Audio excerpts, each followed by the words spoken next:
Ana Maria. Ahí está.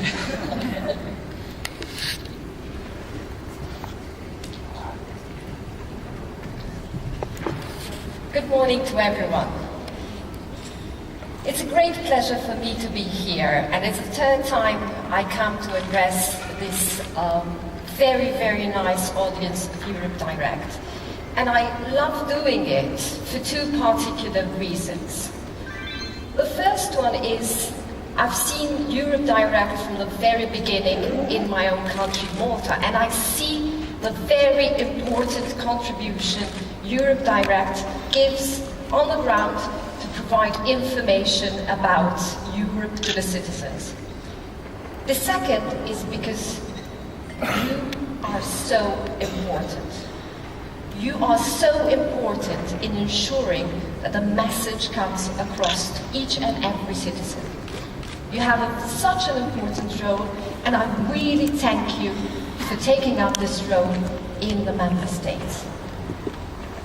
But I'm here to speak to you about active citizenship. And actually, you can't really define what is an active citizen. For sure, when we meet one, we recognize this person. We know this person is an active citizen. Also, if we look back at our own history as Europe, we see that being an active citizen is something we have in our own culture, we have in our own blood. Look at the Greek history, look at the Greek civilization, look at the Roman civilization. It was a privilege to be a citizen in those times, but also a responsibility. And the two are very much tied together.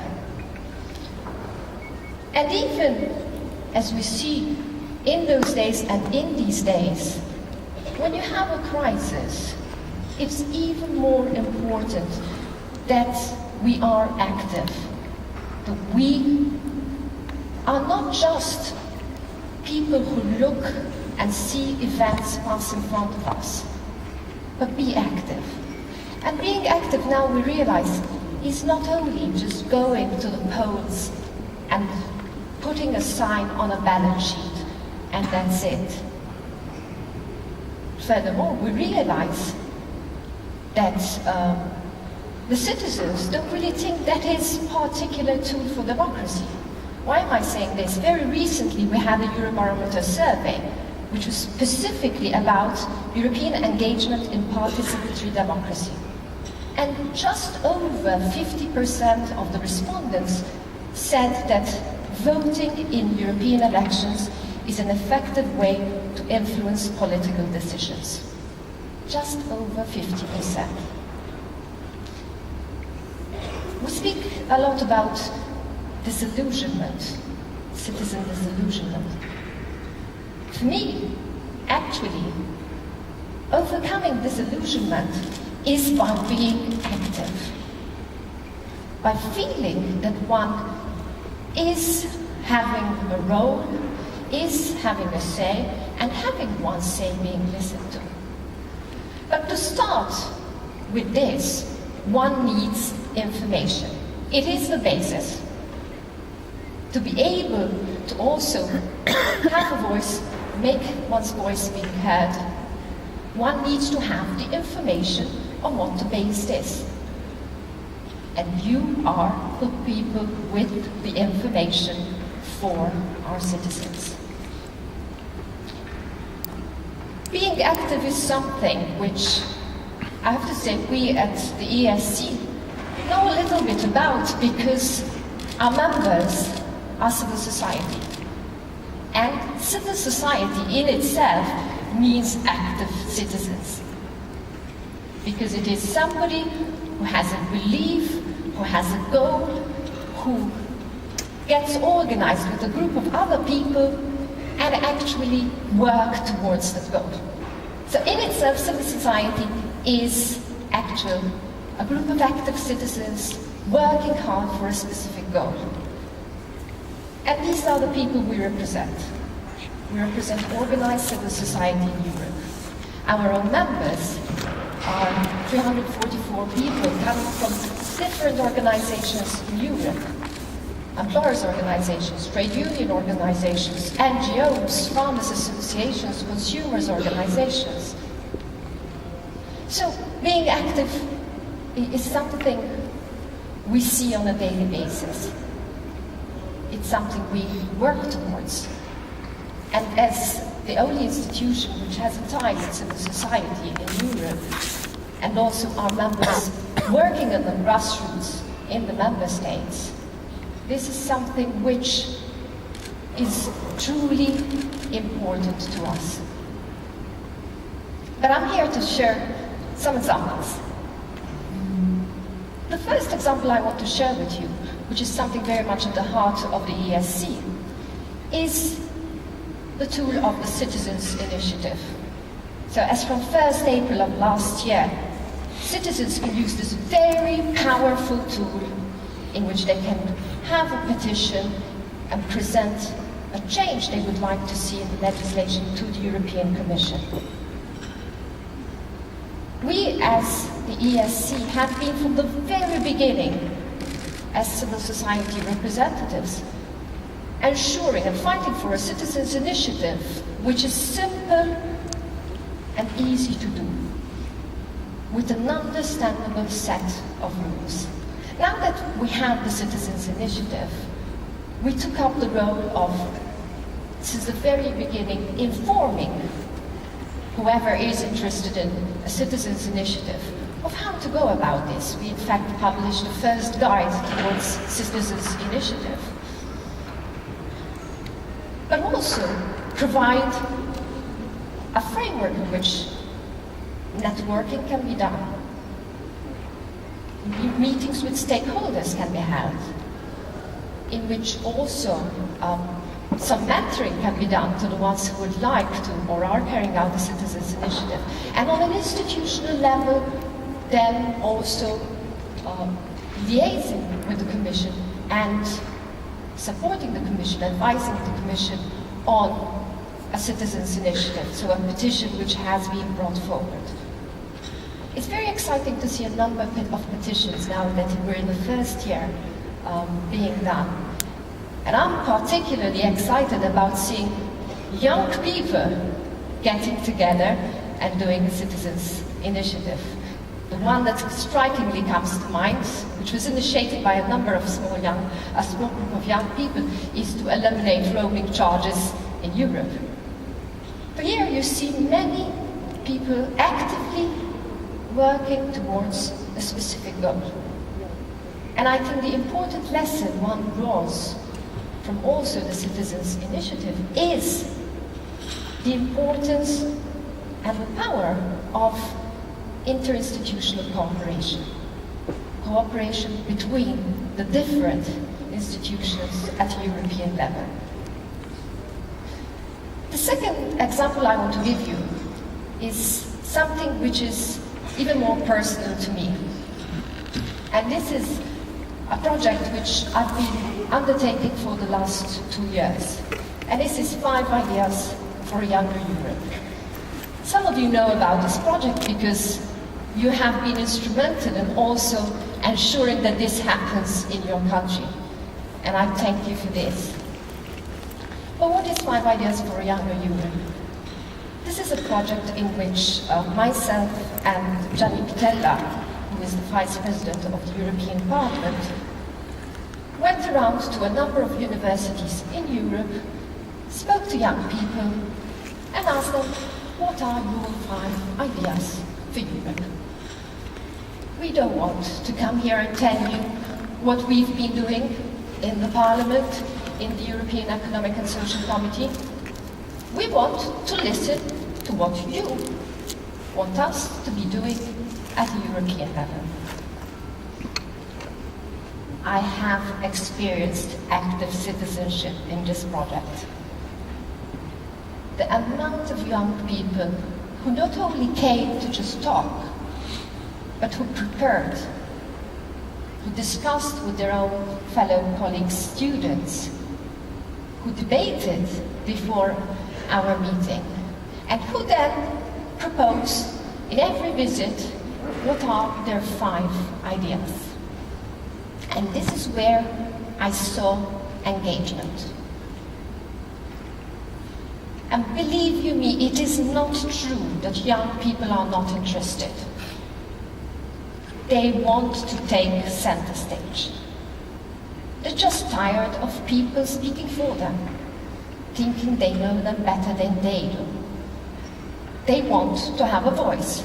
They sometimes just don't know how to have it. Or maybe the means provided are not the means they would like to have. Really, they are very interested. It's only yesterday that we had the final event of 5 Ideas for a Younger Europe. And this is where we had another 200 young people here in Brussels debating on the 5 ideas which came out during these visits in these last 2 years. An offense of these ideas, strangely enough, because we are speaking about active citizenship, was about democracy. First idea which came out is young people want a stronger political Europe. This is the message we got constantly from young people. They want to be able to be also part of certain decisions being taken. And concretely, they actually said, we, the citizens, the young people, but the citizens would like to be the ones who are electing the president of the European Commission. They do want to be involved. The 4 other ideas which came out, and I'd like to share them with you because this is really through the different countries we visited, is obviously employment, another issue which came out very strongly, where concretely they would like to see action at a European level on employment, not only the actions which are being taken up to now, but they also suggested to have a European public employment service. Another idea they would like to have for a younger Europe is rights being equal across member states. So a right in one member state should be the same in another member state. Just to give you an example, gay marriage. Why can one get married in one country and not in another country? Another one relates to education, which strongly came out everywhere we visited. Practically they suggested a European degree program, a 4-year course for university, for European countries. And the last idea was related to communication and communicating Europe, because this consistently came out in every visit we had. And here I have to say, consistently I advocated the role of Europe Direct with these young people, saying use Europe Direct, that's better. But they are also suggesting to setting up a European public broadcasting company. The promise Gianni Pittella and I did to the young people we visited is their ideas to not stop with just discussing them, even yesterday in our final event. But we want to translate these ideas into political directions we take. So Gianni Pittella will be preparing a resolution in Parliament, and myself, I will be doing an opinion within the ESC to translate these at a political level.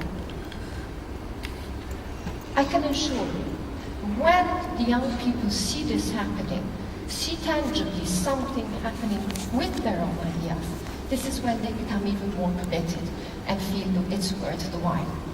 And I can guarantee to you that each and every young person involved in this project will go out to vote in the European Parliament. Why do I say this? Not because they met me or Gianni, just because they feel involved, they feel engaged, and they realize there is a scope, and that they can have the say also by going to vote. Personally, I have been telling them, you, some of you, should also contest the European Parliament elections in your own countries. Well, maybe I might be pushing it a bit too far. it's just because I would love to see some more young people also in the European Parliament.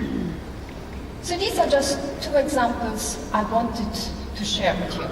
One which is very much at the heart of the ESC, another which is also very much close to my own heart. And from my own experience, I really believe that this close contact with citizens, with people who really, it's not that they're disinterested, but they would like to know more. Sometimes just don't know how, or don't have that personal contact. They really do get engaged. So just imagine the multiplying effect, your own effect, each and every one of you, with the people you meet. We can make a difference in this way. And this, I believe, is also paramount for the European Parliament election next year. We as the ESC, through our own members, through our organizations, will be working at the grassroots to this effect, to ensure that we pass on the message, not just to go and vote, but why is it so important to be voting at the European Parliament. So, to summarize, just 6 small points. First, information gives you the opportunity to act. And you are the ones who do an amazing job in passing on this information. 2, we need to communicate success stories of active citizenship. It is crucial. For me, this was the case of 5 ideas for a younger Europe. Interinstitutional cooperation, like in the case of European Citizens Initiative, is another key point. Also, we need to really engage with young people. Not because they're our future, they're our present. But we need to do this because they need our experience and we need their energy. Let's not also forget that active citizenship is part of our European political tradition. It is in us. And also remember that organized civil society is a main stakeholder in active citizenship, and at the European level, this is represented by the ESC. From my point of view, I conclude by yet again thanking you all for the amazing job you do. Also, I thank Gregory, I thank Joanna, I thank you for giving me the opportunity to be here and also share these experiences with you. It's not an easy job. What you do is not an easy job. Still, it can be very, very rewarding. So, keep on the hard work, and thank you very much.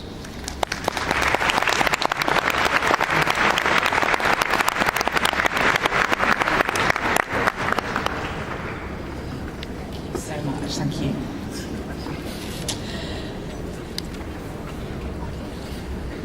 Feeling comfortable?